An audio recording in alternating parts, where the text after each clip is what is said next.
Iimbestigahan ng DILG ang pagdaan ng convoy umano ni PNP Chief Romel Marbil sa EDSA busway kahapon. Paliwanag naman ni Marbil, may emergency meeting sa Camp Crame ang convoy pero mailap siya sa tanong kung siya nga ba ang sakay nito. May report si Joseph Moro.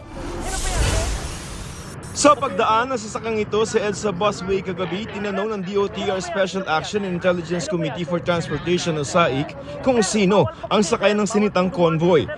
Sino po yan? Sino po?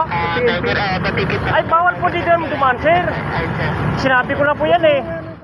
Pero kanina sa panayam ng Super Radio DZBB, ito ang tugon ni PNP Chief Romel Marbil. Okay, categorical lang general, it was your convoy. Ang sasabi ko, wala na po kaming because ang plate number po kasi nalabas. Okay. I will not say kasi nalabas po yung plate number. Inulit din niya ang di dapat aniya pagsasapubliko ng plaka.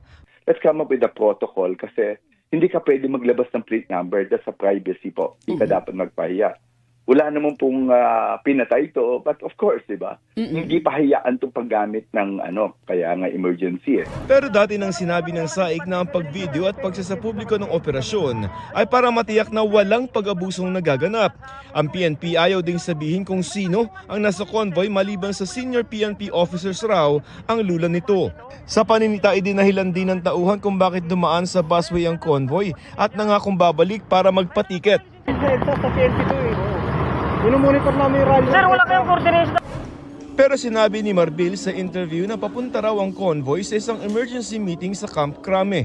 Yung po meeting because there's an operation last night that the SLG will tell you kung ano po yung accomplishment last night. There's a law na talagang pag-emergency, you can use the bus lane.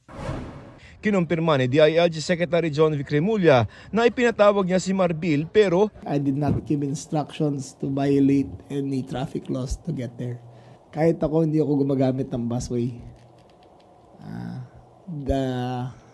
We have a firm agreement with the MMDA that there is a zero tolerance policy. Iimbestigahan daw nila ang nangyari. Sa memorandum ng Department of Transportation sa MMDA, 5 pinakamatataas na opisyal lamang ng gobyerno ang pinapayagang dumaan sa EDSA busway, ang Pangulo, Pangalawang Pangulo, Senate President, House Speaker at Chief Justice ng Korte Suprema. Bukod sa mga otorisadong bus, pwede rin sa busway ang on-duty na ambulansya, fire trucks at PNP vehicles. Pati na yung mga service vehicle para sa EDSA busway project. Hinihingan pa namin ng pahayag si Transportation Secretary Vince Dizon kaugnay sa insidente, pero kahapon may babala siya. It's illegal to use the busway. It's illegal. So don't do it.